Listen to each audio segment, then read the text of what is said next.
This is like my 8th attempt at trying to record this, so here we go. Today I am reading Misunderstandings and Tissue Linings by Anonymous. Summary. Tim has been off for the week coming up to his period, resulting in him getting caught by some random thug. After a rescue from Jason, Tim realizes he started his period. Jason makes some incorrect assumptions, and Tim panics because Jason does not know he is trans, and he doesn't know how Jason will react. Now with the second chapter of managing endometriosis symptoms. We are going to look at the tags. Rating, teen and up audience. Creator chose not to use archive warnings. Fandom, Batman, all media types. Relationships, Tim Drake and Jason Todd. Tim Drake and Bruce Wayne. Characters, Tim Drake, Jason Todd, mentioned Bruce Wayne. Additional tags for fluff, fluff and angst, fluff and humor, family fluff, fluff and hurt/comfort, light angst, angst with a happy ending, angst and hurt/comfort, angst and feels, hurt/comfort, emotional hurt/comfort, Tim Drake-centric, Tim Drake needs a hug, Tim Drake is Red Robin, hurt Tim Drake is a menace, Jason Todd is Red Hood, protective Jason Todd, good sibling Jason Todd, misunderstandings, trans Tim Drake, trans character, trans male character, menstruation, menstruating Tim Drake, blood and injury, blood and violence, canon typical violence, assumptions, implied reference rape/non-con, very mildly, none actually in this fic. Author sleep deprived, additional warnings in author's note, author is British, coming out, endometriosis, menstrual pain/period cramps.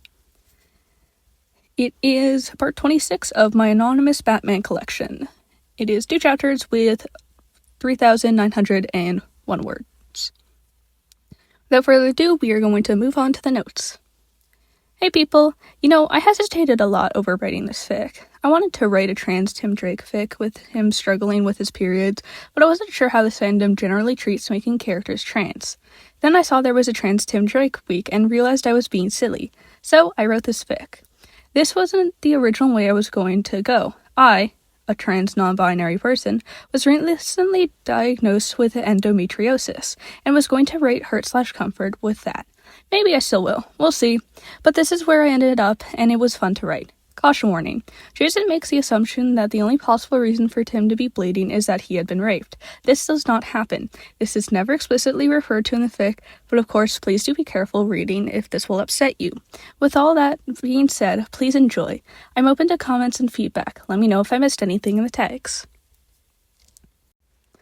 Alright, even Tim could admit that he had been awake for far too long when a random thug was able to sneak up on him whilst in patrol and knock him out cold, because he was too tired to react quickly and prevent it. He could almost hear the lecture from Batman in his head already. You must not exert yourself, Red Robin, or else you are a liability in the field. If you cannot be responsible enough to maintain good sleep schedule, then you are clearly not responsible enough to be a vigilante. Blah, blah, blah. Look, it isn't his fault he hadn't been able to sleep. It's just something that happens when his body is trying to sort itself out and his uterus is ready to do its thing. Really, he should have gotten it taken out years ago, but he was busy, not to mention the paperwork, needing to go through the countless doctors and nurses, appointment after appointment. He totally wasn't avoiding it because he hates thinking about his body in any capacity. He was a vigilante for crying out loud. He was really busy. Well, if he doesn't get benched when Bruce finds out about this. He groans at the thought, as well as the pounding in his head as he slowly comes back to, lifting his head and blinking his eyes open, trying to get a good look at his surroundings. In a typical abandoned warehouse, and the smell of sea salt in the air tells him he isn't too far from the docks. His hands are bound behind him, and his ankles are tied to a chair. He reckons he can slip out of them in less than a minute, but he doubts he is in any condition to get himself home. Concussion is a possibility, although he doesn't think he has one. Better to get someone else to check. So he presses his panic button hidden in the sleeve of his costume before beginning to wriggle his way to the bindings. They're tight, that's for sure, but they are clumsily tied, evident by someone who doesn't quite understand what they're doing and is hoping pulling the knot as hard as possible will make up for the lack of technique. In a sense, it doesn't, because Tim can still slip them. In a sense, it does, because it stalls him long enough to hear the click of the safety being released and feel a cold barrel on his forehead. He promptly stops moving and flicks his eyes up to the assailant. You better not be trying to go anywhere. Tim cannot help but roll his eyes. Well, that was a plan until there was a gun pointed at me. Pretty persuasive method he got. The man pushes the barrel into his forehead a little harder. Don't smart mouth me, brat. Ugh, but I'm so bored. A cruel laugh. Don't worry, you'll be busy enough. Your ride will be here soon. Tim mentally logs in information and compartmentalizes it.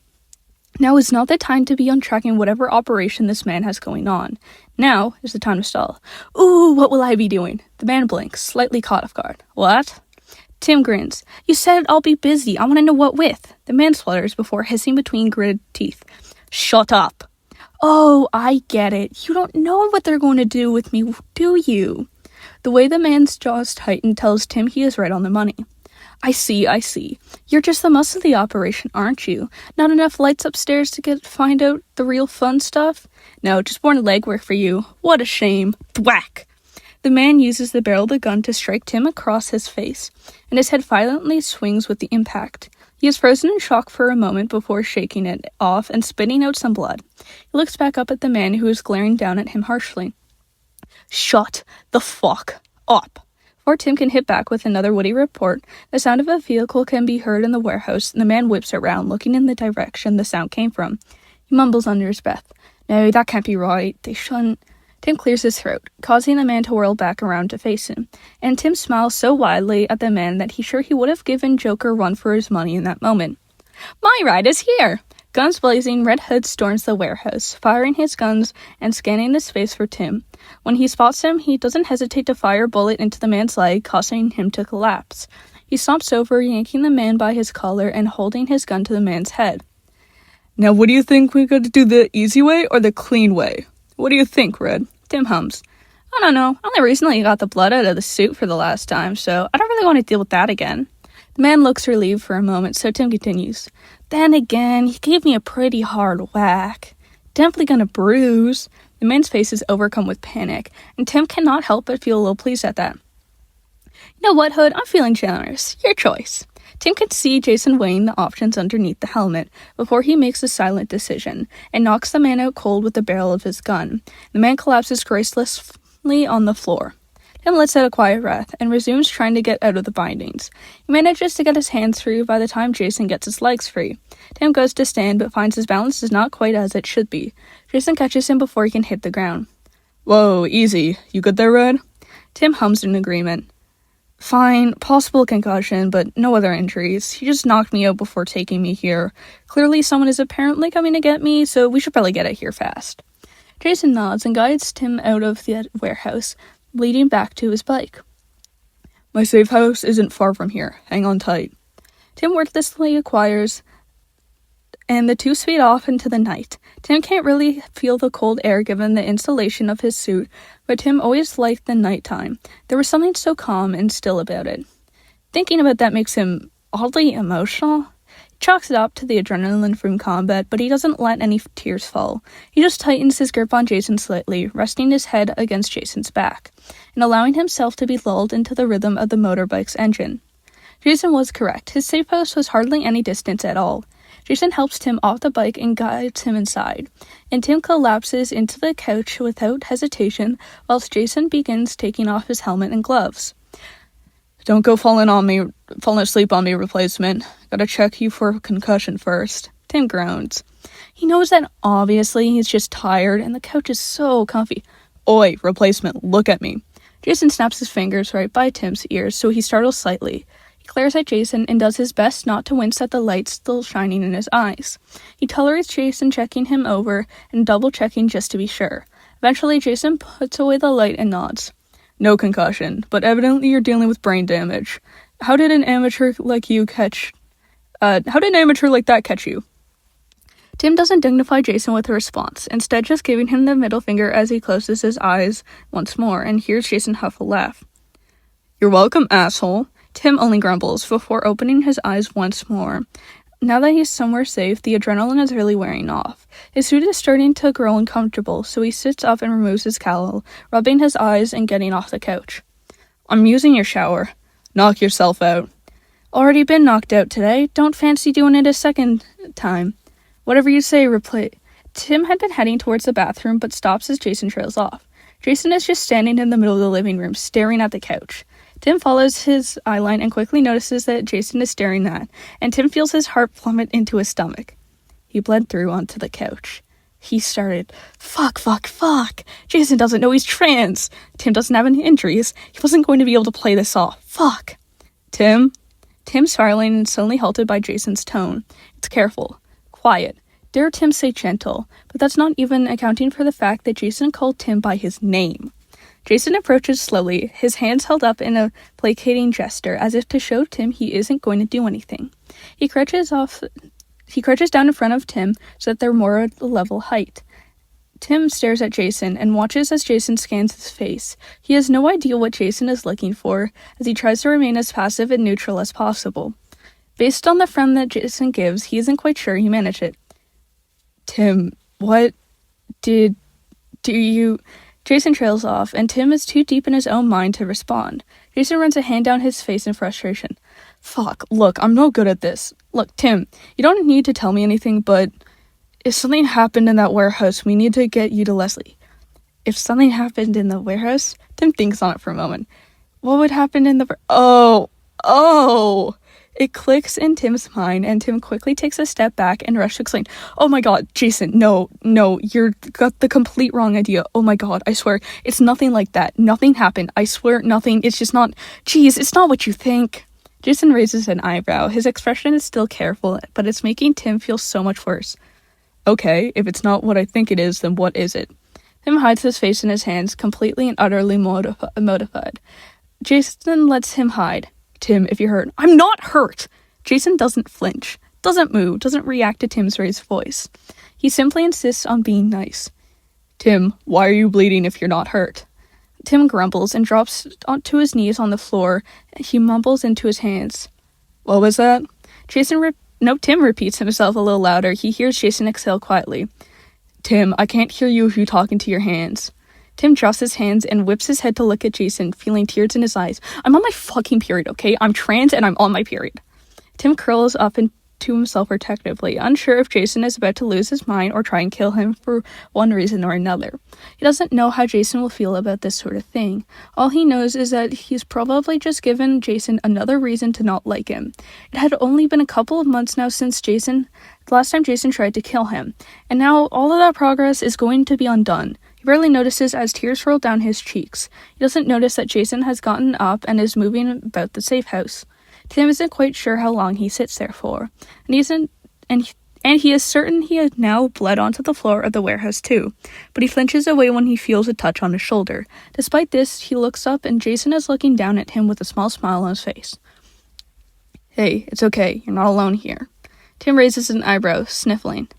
What? I'm trans too. Tim blinks, then blinks again, and then blinks one more time. Then he giggles.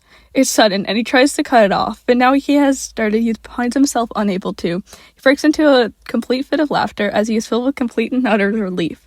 He just about hears Jason join in his laughter too. He wipes the tears off his face and looks back at Jason, who's holding out his hand to help Tim up.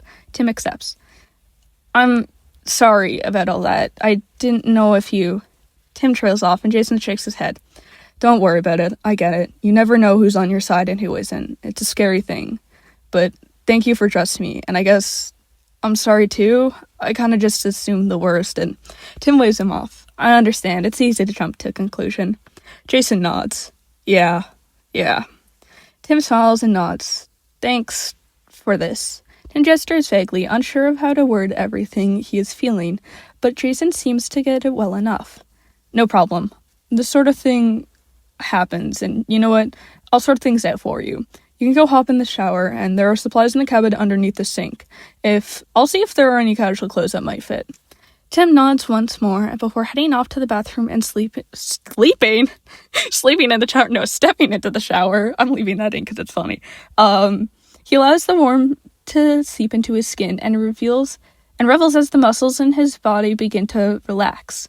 He didn't think that tonight would end up like this, but it was good to know that he had someone else. He hadn't met any other trans people in person before, so it was refreshing to know that he had someone who understood. Even if the two of them hadn't always been on the best of terms, Tim felt that this was certainly a step in the right direction. Silver linings, right? Chapter 2. Summary. Tim's period sucks. Jason catches on quickly and helps. Notes. Greeting, folks. Guess whose period started, even though they are on the mini pill, and it has only been a week since the last one ended. Yeah, I'm not having fun. So, period comfort with Tim and Jason. Enjoy! Fun fact. Heat for some reason makes up my cramps worse. Ice blocks help. After Tim had gotten out of the shower and gotten changed, he wanted nothing more than to curl up in the bed and hide under the blankets. But of course, he would have to make it home first. As he felt the cramps slowly grow more intense, he dreaded just the thought of trying to make it home. Of course, as a vigilante, he has traveled while gravely injured, but right now he doesn't have the same adrenaline spike to act as a form of painkiller, so it deeply registers every wave of pain radiating from his abdomen. He slowly shuffles his way to the bathroom, arm protectively holding himself, and glances around until he spots Jason in the kitchen, standing at the stove. Whatever he is cooking smells incredible. Tim can already feel his mouth watering. Everyone knew Jason was a brilliant cook, and cooking for others was one of the ways Jason showed that he cared about someone.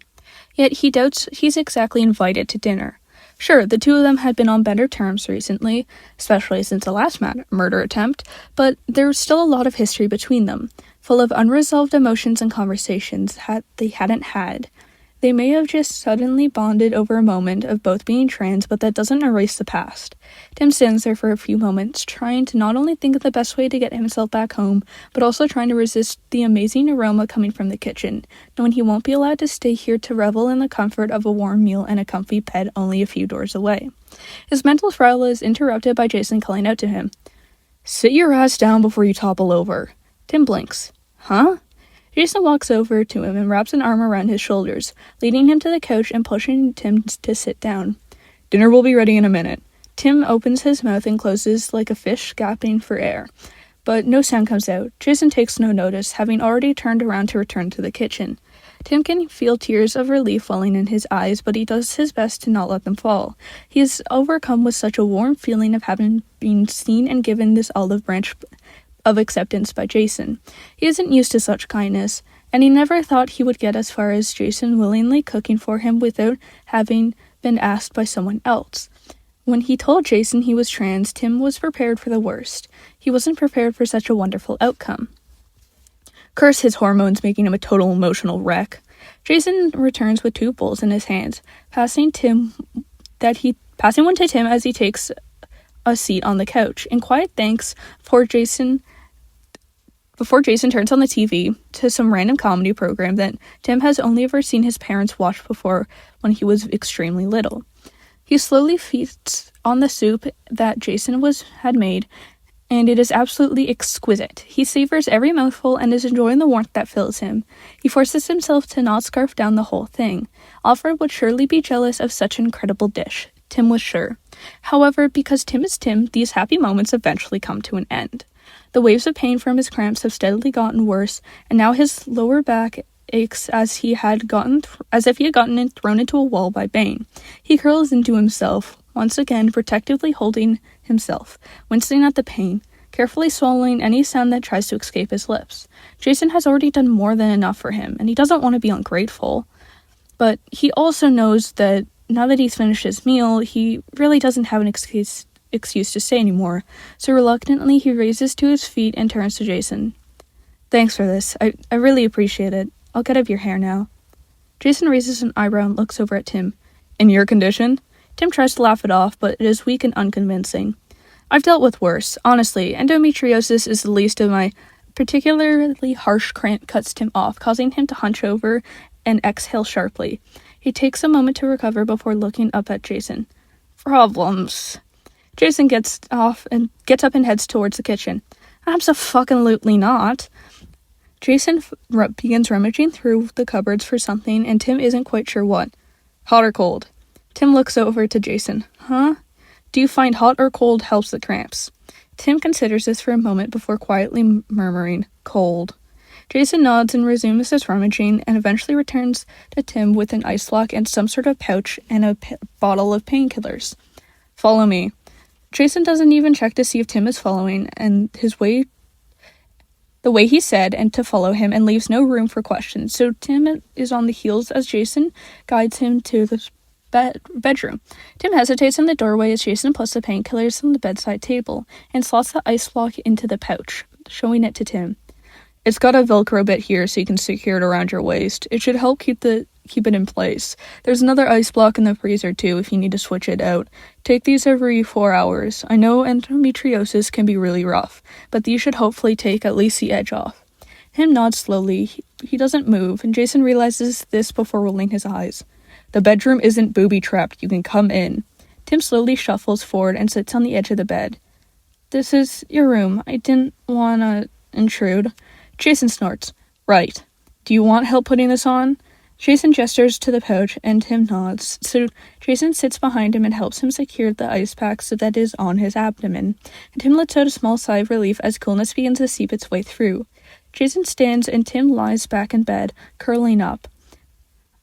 I'll grab water for the painkillers. Anything else you need? Tim shakes his head. This is more than enough. Thank you. Jason doesn't reply as he slips out to grab a bottle of water, returning to the bedroom and setting it down on the bedside table. He looks down at Tim. Alright, I'll leave you be. Take it easy. If I catch you doing work, I'ma be pissed. Jason points at Tim, and Tim laughs, swatting his hand. Right. Jason smiles at him for a moment before turning to leave. Jason hesitates for a few moments, but before Jason can speak, Tim beats him to it by blurting out, Can you say? Jason looks back at him with a questioning look. Tim feels his face flush and he looks away. Just until I fall asleep, having someone here helps. Jason doesn't respond verbally, but walks over to the desk and sat in the corner of the room, and grabs the chair tucked under it with a book and then left on top of the desk. Bringing both over, he takes the seat on the chair and opens the book. Sweet dreams, baby bird. Tim smiles to himself and lets his eyes close. Sleep doesn't come easily, not when his body feels like it's being squeezed and twisted and shredded all in one. He shifts around a little bit, struggling to settle. He tries, but he finds himself quickly getting frustrated. He's about to sit up and give on sleep entirely, but is startled by the feeling of a hand in his hair. He cracks open his eyes, and indeed, Jason has a hand in his hair, although he is still looking at the book. Tim can't be sure if this was a conscious choice on Jason's part or was some kind of absent-minded movement, but he certainly isn't about to ruin this moment by saying something, so he simply lets his eyes fall closed once again. Jason runs his fingers through Tim's hair and begins humming a low tune. Tim cannot help but smile to himself, and soon enough, Tim drifts off, feeling relaxed and safe and cared for. Jason registers the exact moment Tim's breathing shifts to indicate he's fallen asleep. He had intended to close his book and get up to move to the living room when Tim had finally hit the hay, but he takes a glance at Tim's sleeping form as he goes to remove his hand from Tim's hair, and he sees a frown that immediately graces Tim's face when he does. He replaces his hand, and Tim smiles in his sleep. And what else could Jason do other than stay here? Of course, he also takes a blackmail photo and sends it to Dick. Jason, photo, Dick. I'll be there in 20! Anyway, that was the end of this fic. I really enjoyed it. It's so much fun. I love trans Tim so much, and also having trans Jason, it was really cute, and I'm so happy I got to read this. I've had this, permission to read this since, for about 15 days, and I haven't gotten around to it, so, oops, but I finally did it. I finally read it, and I'm very happy I did. Yeah, without further ado, enjoy the one blooper that was really funny to me. He spots Jason in the kitchen, standing on the stove. Standing on the stove? Oh god, what are these?